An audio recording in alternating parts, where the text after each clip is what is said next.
দুই ব্যক্তির দোয়া আল্লাহ তাআলা ফিরিয়ে দেন না। এর ভিতরে একজন হলো আস-সাইম হাত্তা ইফতির, রোজাদার ব্যক্তি ইফতারের আগ পর্যন্ত তার দোয়া কবুল হতে থাকে।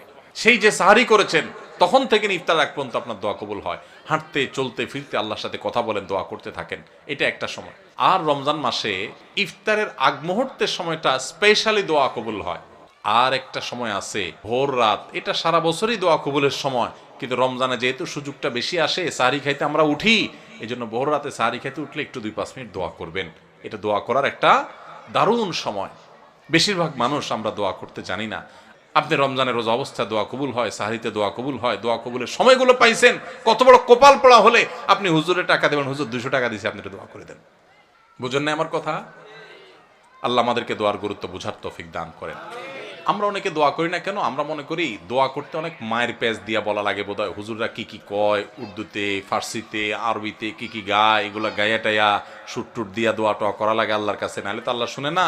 আমি তো এগুলো পারি না, এই জন্য টাকা দিয়ে দিচ্ছি, হুজুর আপনি করে দেন। আসলে কি তাই?